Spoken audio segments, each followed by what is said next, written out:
Ravens lost to the Washington Redskins. Pretty disappointing. We'll be talking about that in the coming days. But I take a little relief from Mark Trestman and from Coach Harbaugh and from Rossberg and the special teams and the pass rush and the O-line and everything else that's going on. Steve Smith's injury, amongst others.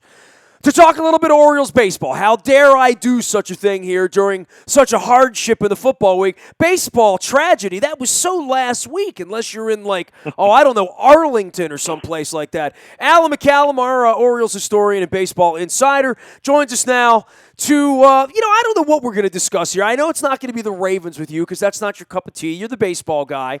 And we've watched these playoff games all weekend and this exaltation in Toronto. But from an Orioles perspective, I'm willing to doff the cap to Toronto now that they've done the good business against Dallas and the Texas Rangers.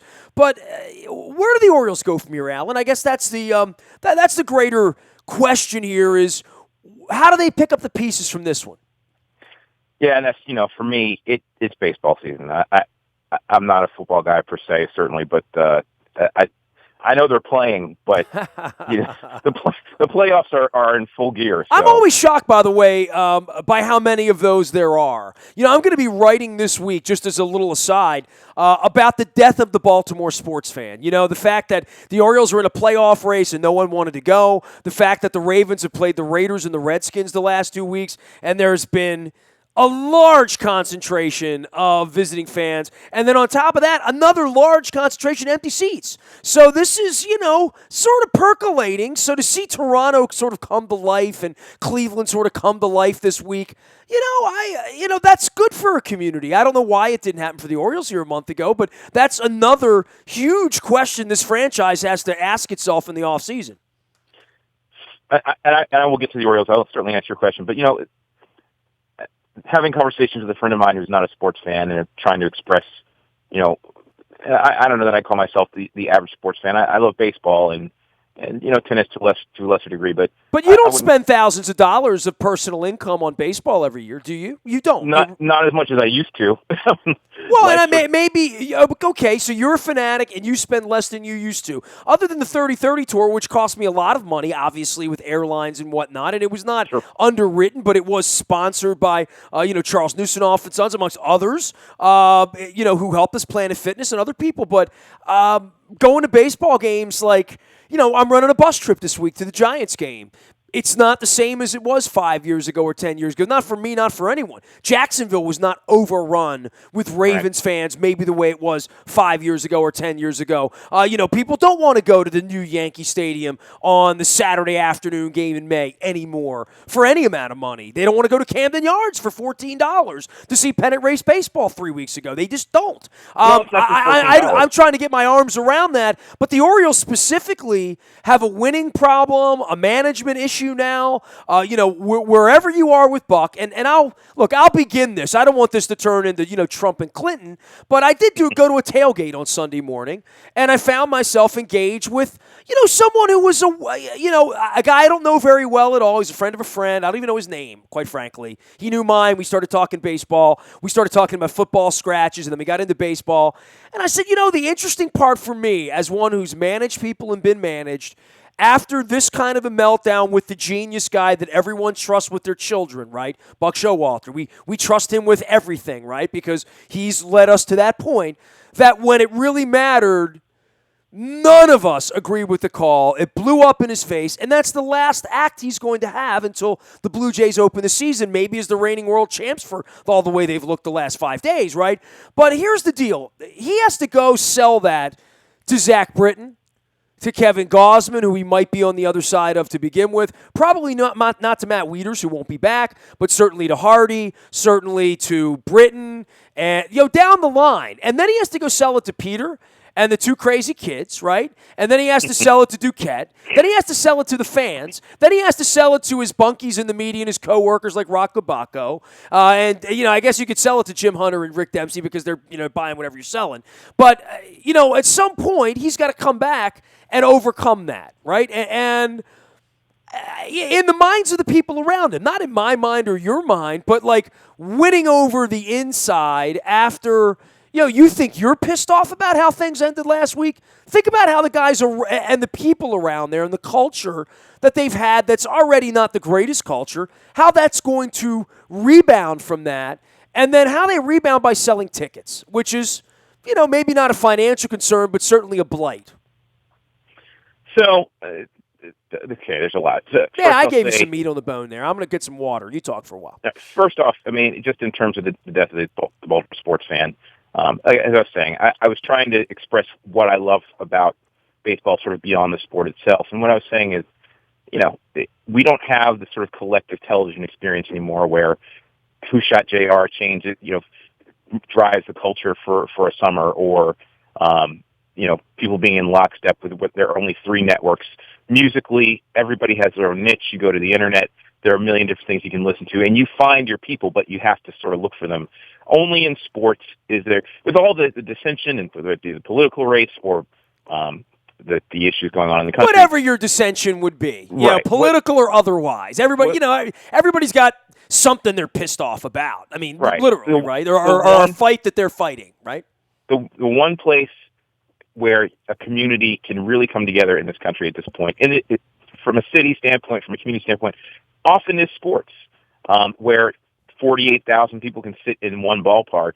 I pointed that out in both of my books. Literally in the first chapter, I wrote that what happens when you see black and white and east and west and rich and poor and Trump and Clinton and left and right and purple and Oompa Loompas and everybody, dogs and cats. I mean, when everybody's wearing orange, it doesn't matter. Right. Those things don't matter. Like what I saw in Toronto on Sunday night, as an example. That was this incredible, joyous, expression. I saw that in Kansas City 2 years ago. Something that's very authentic, not like the Yankees where it's a bought brand, you know what I mean? Something that's really a community, not the Dallas Cowboys, a community, what it means. The last time I experienced it in Baltimore was 2 years ago, right about this time when Delman Young hits the double down the line. Sure, there's a moment. That's a moment, no doubt. 48,000 people are screaming in this amazing long-suffering people, by the way, long-suffering. Put that in there, too. That I haven't heard. I mean, that's the magic of it. Now, I mean, the reality of life is that things get more expensive. It's not just a $14 ticket; it's a $20 to $25 ticket to park and food and all that. We've gone over all this. I mean, there are a lot of those. That's why Chris Davis makes $160 million, and Cal Ripken, his richest deal was $30 million, and we were all jumping off a truck, right? Right. And as technology gets better, and it was better then. That's the worst part. It costs more now, but it was better then. And as people may have more choices to make, sometimes you can't be as committed, invested in terms of I'm going to go with time, with money, with taking your kids if you have. How about with this? Forget time and money. How about just with your soul, right? With your heart, that your heart's into it like it was when you were 12, or seeing it through the eyes of your child, right? Or whatever that thing is that makes it. Like Foreigner once sang, feels like the first time, right? If it could feel like the first time, that's a pretty good that's a good memory for everyone. And at some point, there's a little shine that rubs off of various layers of it for whatever reason that doesn't make it as important or as valued or as appreciated or as yearned for as maybe it once was. Well, and part of it is because in the world of the internet, in the world of 24 hours, 7-day-a-week scrutiny, everybody tears and dissects things apart so much that oversaturation, right? It's hard to be whimsical or imaginative or just love it on the surface. I mean, when you see so Buck and the decision, and people all over the place calling for him to be fired because he made a mistake, because he made the wrong call.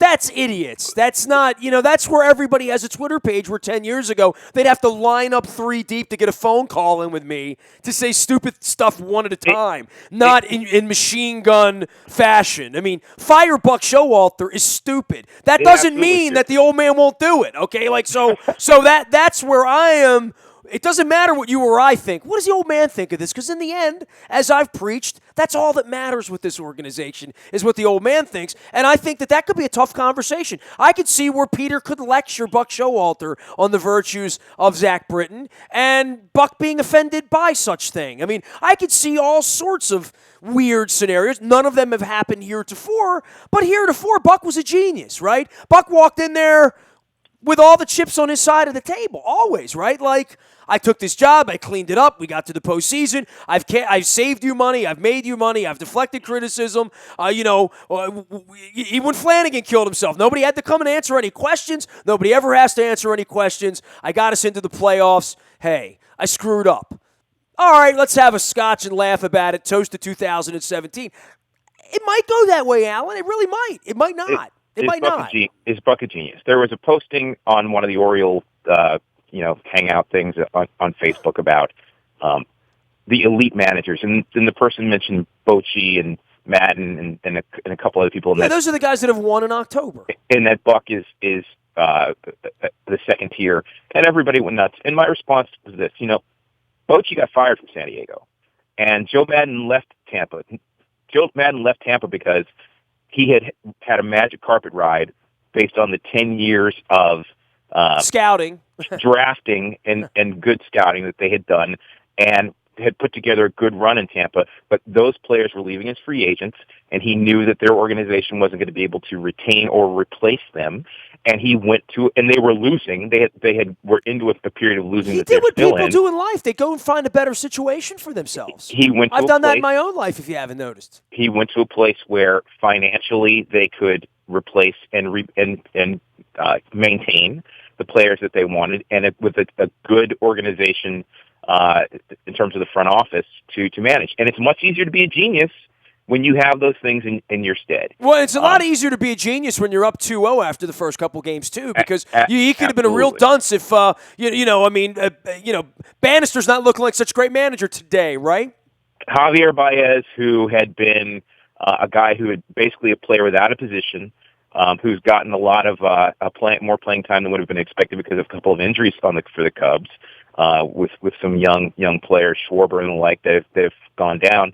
Has made Joe Madden look like a genius a couple times now, along with the other talented players that they have or have signed, in terms of John Lester and some of the players they've come. Look, Buck, you mentioned having managed. As a person who has managed people, I will tell you this. Hey, we can talk about Peter because, yes, you're right, Peter can be unpredictable, but selling something to Zach Britton and Chris Davis and those guys, they've been with him for a long time. And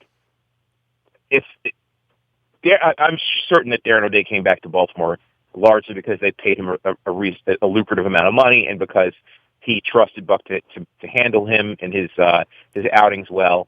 And the guys in that room have been through a lot with Buck.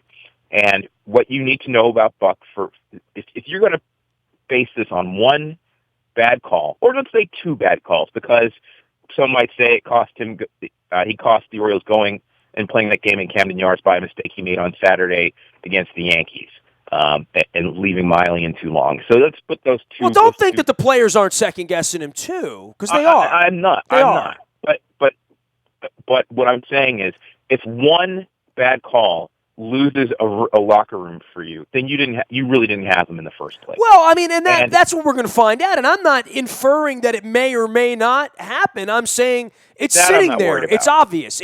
It's obvious that Buck will be under some different level of scrutiny after these decisions or that decision. And fine. He should be, and that's fine. But we've never, heard a negative word about Buck. But that being said, he's got to go sell this to the organization in the offseason. He does. That's fine. And all those players, particularly the position players, need to look themselves in the mirror about the way they approach those at bats. Sure. And first pitch, balls off the plate, grounding to short and third, popping up because they're trying to overswing. That has nothing to do with Buck. There's some accountability there, no doubt about that. That's on them. And then the other piece is simply this: say what you want about how this season ended. After 14 losing seasons in this town, and people from walking out of Camden Yards in unison with WNST, or just the lament or the disinterest that was drawn from it. In the last 5 years, the Orioles have the best record in the American League. They've gone to the playoffs 3 times, and they've done it in each of those seasons with the majority of pundits expecting them to finish in the bottom tier of the American League, the American League East. And a lot of that, obviously not 100% of it, there is talent on this club, and they've performed well. But a lot of that has to do with Buck and the way he's led the team.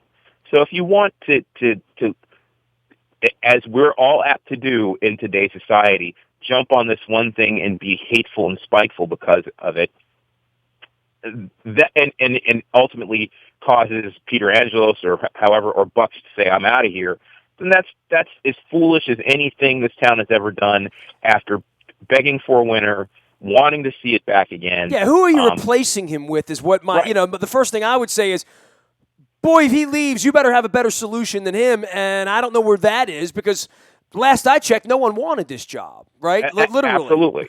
And again, I mean, Johnny Paycheck wanted his job. Jake Arrieta, Miguel Gonzalez, Zach Davies, Zach Britton in the rotation. I mean, there are lots of things you could look at and say we were 1 or 2 decisions away from this team being looking different and being much better, and being in a position to compete with the Red Sox. The Red Sox are down 2-0 right now to the Cleveland Indians, not because they can't score runs, but because the Indians have a great pitching staff. And because their starting pitching, and we've talked about this all season, the Red Sox starting pitching is not anywhere near what it's been touted as. And the Indians have with a workmanlike team approach, have attacked that. Even David Price, who's a very strong pitcher, but has not shown up in the postseason. So I mean, they're pieces of that. In terms of if the Orioles were even a little bit better, think about for just a second. How many of the starts that Tyler Wilson and Mike Wright absorbed that Miguel Gonzalez, who finished with a very respectable ERA in the American League, might have gone out there and given the Orioles a better chance to win on a regular basis? Ubaldo still would have been there, and it still would have. But in the end, as a wild card, I can't argue any of that. Other than the game would have been at Camden Yards, or they could have won the division. I don't think they would have won the division. I don't know. Based on any one move that didn't include Mark Trumbo and some other things, and Kim and some other things that really went right for them. You're talking about 4 starts. You're talking about 4 wins, essentially, separating them from a chance at a division title. Well, I mean, for me, I don't even want to review 16 as much as to say, where do they go from here? You know what I mean? So we were talking about Buck. I mean, because these are the decisions, the decisions you're talking about that they made or did not make last offseason, or, Dexter Fowler. I mean, all the things that could have happened that did or didn't happen led to where they are. Now what happens? What happens to Wieters? What happens to the contracts they have? What happens to these pitchers that they have that do they really want to come back with Ubaldo Jimenez as their number 3 starter in April? I don't know, but they're paying him to be that guy. So there's a lot, obviously. I mean, the impacting free agents: Pedro Alvarez, Mark Trumbo, Matt Wieters. I mean, there's some other guys, but I think those are probably the ones that you would look at. And that's significant. That's substantial. I don't want. That's not the core of the team, and certainly Wieters. I mean. Did we say goodbye to him 52 weeks ago, I thought, right? But didn't work out that way. Wieters is part of the core. But the other players, I mean, they certainly had impactful seasons, but, I mean, the core of the team is locked in. Jones, Davis, Machado. See, I don't see Wieters as part of the core because I never felt like he was locked in ever. I think, obviously, there are a couple pieces. I think that it wouldn't surprise me if they let Wieters go. I certainly don't think they're going to offer him the Well, what would surprise me is if they're the highest bidder for his services moving forward, right? Like, that's really what we're talking about. Like, I don't think they're disenchanted with Matt Wieters. I think they're disenchanted with Matt Wieters at $16 million a year. I think they could be very enchanted with Matt Wieters on a 2-year, $18 million deal for the next 2 years. If he goes out there and finds out that there's no market for him, then he could be back here. But other than that, I think that it's certainly possible. Well, then we're going to ask the same question. Who's going to catch? So here's the fundamental flaw as I see it with the Orioles, that you look around the lineup, aside from starting pitching, which we can get to. You look around That's the lineup. Pretty fundamental. And what they have is a collection of 5 and 6 hitters. Jonathan Scope, probably a 6 hitter. Chris Davis, touted as a 3 or 4 hitter, put in the middle of the lineup, really a 6 hitter. Adam Jones has put up 3 or 4 hitter numbers, but his approach makes him much more of a 6 hitter. Matt Wieters, 7 hitter. J.J. Hardy, at this point, 7, 8, 9 hitter in the lineup. Well, the American League, yes. In terms of getting on base, in terms of their approach at the plate, it's not that they're not productive. It's not that these players can't do something. But, and I guess I'm speaking more from the old school of baseball. Certain spots in the lineup, you need certain things, and the Orioles are one-dimensional. Manny Machado is the one guy in this lineup who has a legitimate chance to develop into a true number 3 hitter or number 4 hitter. Kim, if he's played on a regular basis, is a legit. I think has the potential to be a legit 2 hitter. But you're looking at the rest of the guys in the lineup, and they're really sort of bottom of the order hitters. They're locked in. The majority of them are locked in. There's only so much you can do. I think. Well, they're going to come back and play mainly with this team, so then we do look to the pitching, right? Like, so as big a year as Mark Trumbo had, I think you need to let him go. 1, he's going to be more expensive. 2, the outfield is really the only spot where you can really find a good, pure hitter to help get on base, create runs, and do something other than try to hit the ball out of the ballpark.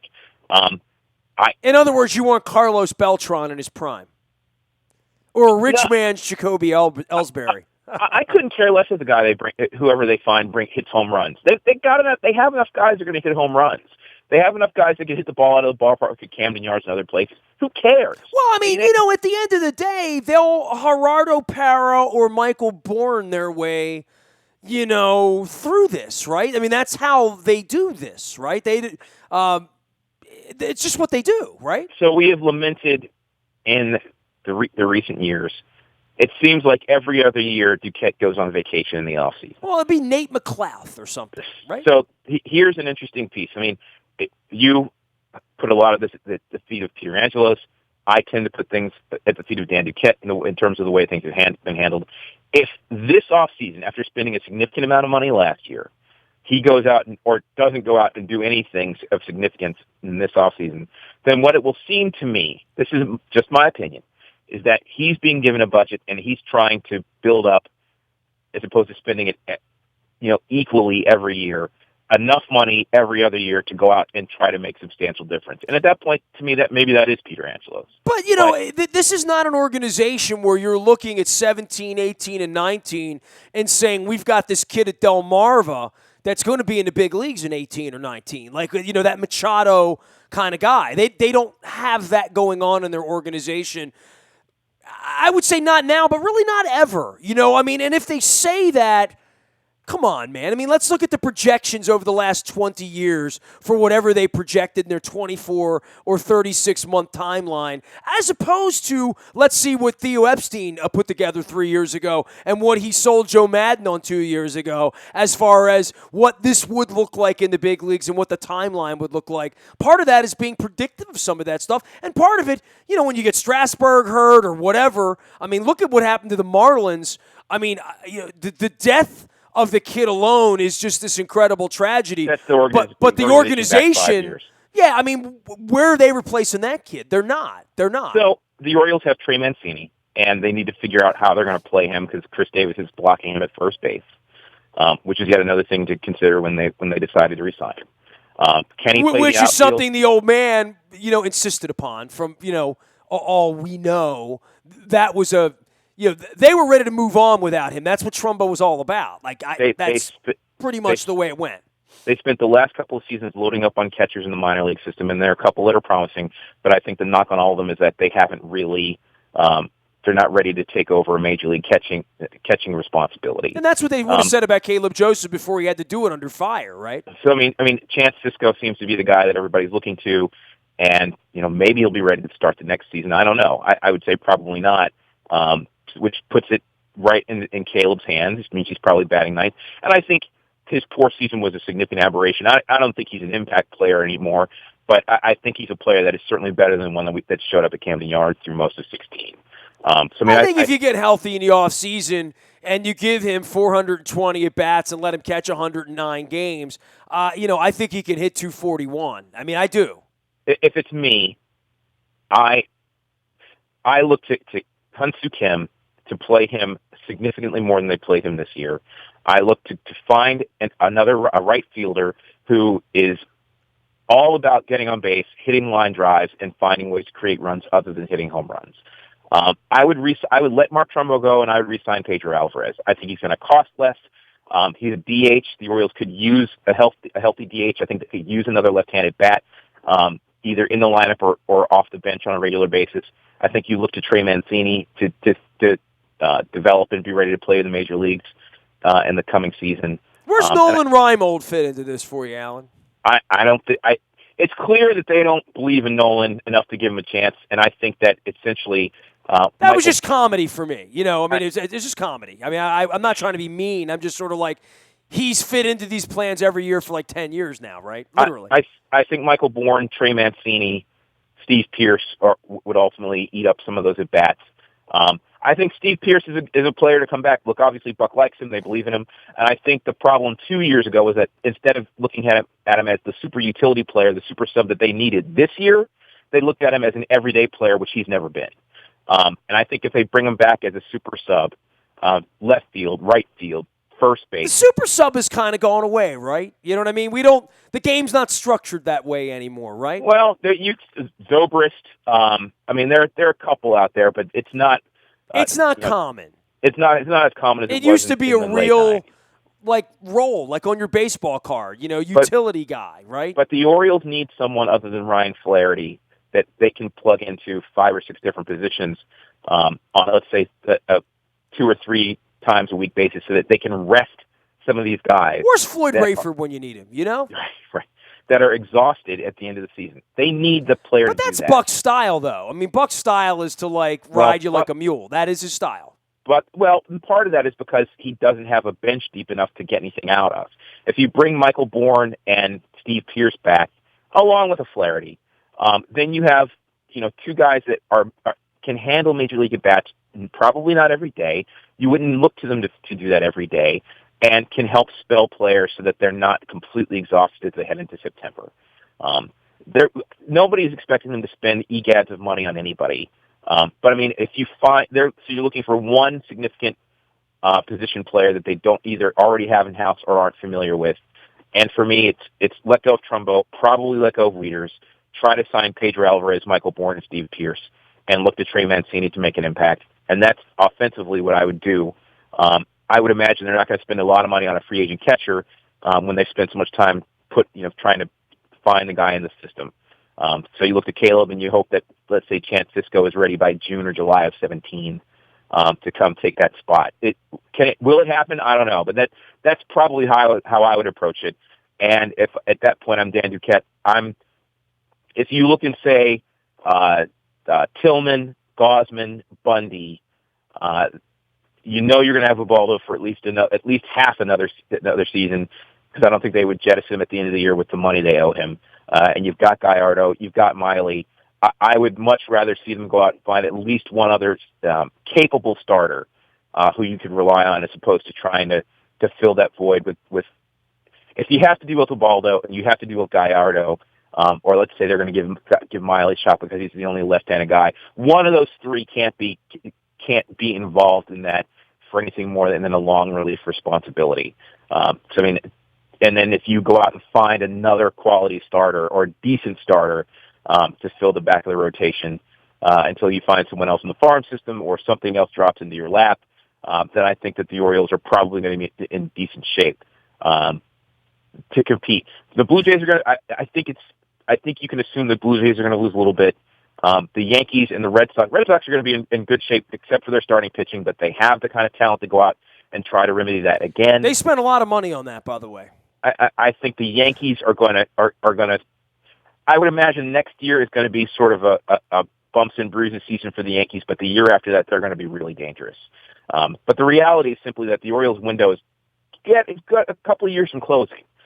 And so, I mean, the time Well, is that now. window's only open as long as Machado's on the team, right? I mean, they could sustain Jones at some point and could buy some relative replacement for him, but All the guys that were young in 2012 are veterans now, young veterans in their early 30s. But 2 or 3 years from now, they're going to be 32, 33. We've already seen some signs of Adam Jones starting to slow down a little bit. He took him a while to get going this season.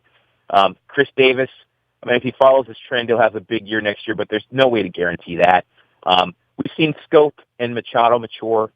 JJ is offensively in decline, so you're going to have to have some spelling for him and expect him to be less productive each season. I mean, so there's certainly some pieces here, and they need to figure out how to get more out of the rest of the lineup, or certainly to bring in pieces to make it a little bit easier on them. So they're I'd say 2 or 3 more years before this club does start to look old, and they need to figure out how to rebuild, and that's not something I really trust Dan Duquette to do, quite frankly.